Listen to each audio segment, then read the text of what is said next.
All right, today I'm talking about what you/I could do to get that online monthly income up. And not just online, I'm talking, yes, business, and I'm talking investments, right? Because there's a strategy, right? They hold the most Bitcoin out of everyone, including countries. And they got some preferred, what's it called? Preferred dividend perpetual contract/stocks or whatever. And the price is supposed to stay around like the 100 level. And right now, the stretch be hitting you with like 11.25%. So to me, like that's better than real estate because you don't have to do nothing. And they already have the dividends. Yeah, you're putting your trust in them, but they have more Bitcoin than everyone.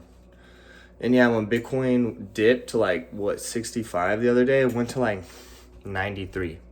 But then it bounced right back up to like 98. So I'm like, all right, if you throw some money in there, then it's like you got your business, then you got your monthly cash flow that's coming in off the money you already made. Because it kind of just depends where you are. Like, I feel like in your investing career, or like, do you have anything? Like, what assets are you trying to roll with? To me, it's like I got some base, right? Assets. That's like I felt like that's more important for the exponential long-term growth, like that hold forever. And then it's like, do you want a medium-term swing trading strategy or anything medium term? Day trading, people think like, oh, they can catch tops, they can catch bottoms. What is it? 99% of day traders lose money. I'm not really trying to lose money. That's the thing. I'm trying to gain money. And Professor Adam always talks about like, you can't just have zero risk. There's always going to be risk. It's just, where is that risk? Being okay with the risk, and what risks are you willing to have? And yeah, only getting 11.25% is a risk. Let's say Bitcoin gives you 30% a year. Now, last year it was negative 5% on the year, but it's been the best, highest performing asset. But then it's like gold and silver has been just going crazy lately. Yeah, they had a dip like last week too, but like they're still up. Silver's like 170% on the year. Gold's like 80% up on the year. I mean, if we're zooming out, that's why a lot of people talk about those as like reserve assets, gold. I mean, China buying up gold like crazy, pushing the price up. What do central banks have stockpiled? They got gold. It took me a while, like, oh, they all have gold.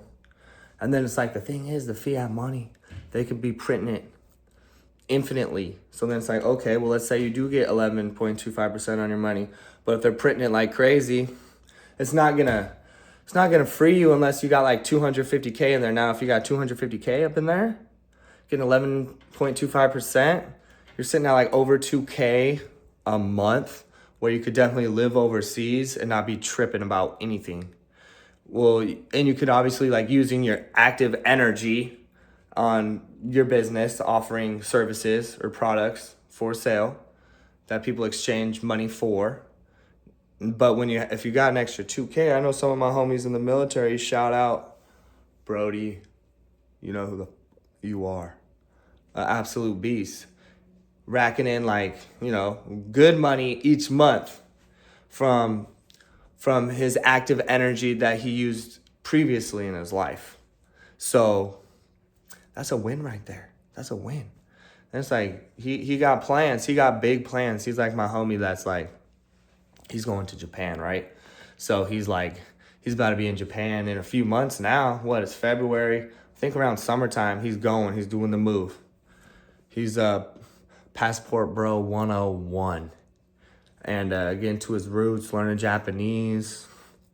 Now, I'm like South America, way better. And I'm not trying to learn another language besides Spanish. Spanish is already hard enough. But now with my Spanish, I'm like, I feel like I could be listening and figure out what's going on in the conversation. Just if I listen long enough, I can figure it out. And I can get by with plenty of stuff now. So I'm excited about that.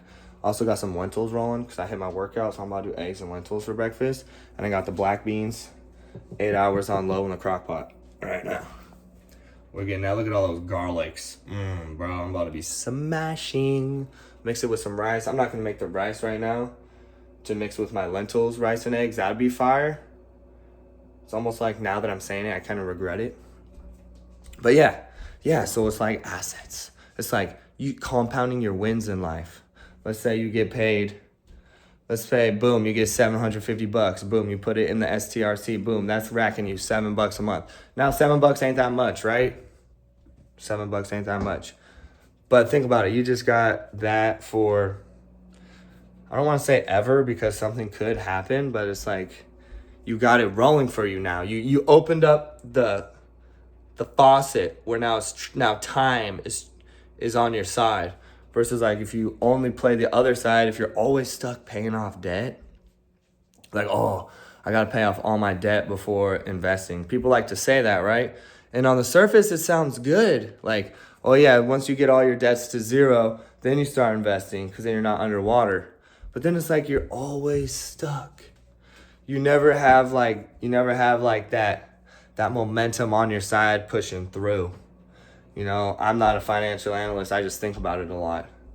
I'm like, okay, well, you know, obviously keep the debt down. If you can have none, do none. But I'm like, is it really smart to like always be, because the debt attacks I feel like are always coming from every angle. At least, obviously I haven't, you know, got rich yet. I want to, but yeah, but then if you're like doing some towards your assets, some towards your debt, they can't take the assets from you. Maybe they could get hacked. Maybe they can come with guns to your house. Maybe they could, you know, drug you, make you go to sleep, hack into your phone. You know, I don't know. Like you always hear about those stories. You know, old people getting scammed on the phone, people going to Medellin, getting scammed by chicks because they got drugged. Like, obviously, and this is what I was talking about earlier in the video, there's risks to everything, right? So what risks are you willing to have?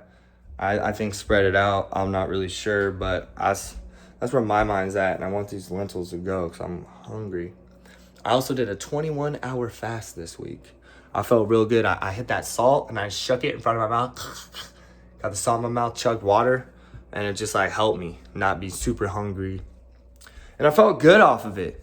You know, I was like 21 hours. That's the longest I've done. I think, you know, I want to get to 24. I think I'm going to do a 24. And then I do have a goal of getting to a 36-hour fast. And yeah, I'm skinny, you know, but just to reset. Now, I'm lean. I don't like skinny. I'm lean. I have lean muscle. But yeah, I want to do a 36-hour fast one of these days. I want to get there. 21 was the longest I've done so far. So next week, I'm thinking next week, let's repeat. It's pretty much I ate dinner and then I like 8 and I didn't eat till the next day till 5. So I almost made it 24. I was going to my grandma's house for dinner. So I was going to be like, let's wait 3 hours. But maybe if I eat around 4 or 5 the day before and not eat till then again, then I could hit that 24. What they say is the atrophy happens after. So anyways, that's what I'm thinking right now about, because, yeah, that's just where I'm at right now. Thinking. I fed the ducks this morning. They didn't want to come up on the deck, though. I had to reach over and the main dude ate out of my hand. But that was it. And I just threw some to him on the way to the gym because I was like, I need to get some more videos. I think I slipped up and missed a short like 2 times this week. I didn't want to do it last night, but I pulled one out. I got like 3 subscribers off of it, so that was cool. Yeah. What else? So we got to do what we got to do. I wish there was like a website. That'd be sick. A website and or someplace you could go in person where it's like if you didn't have a job, you could just show up in person at this place, or you could show up online at this website and you could trade your energy in exchange for money. And it's like, this is the rate.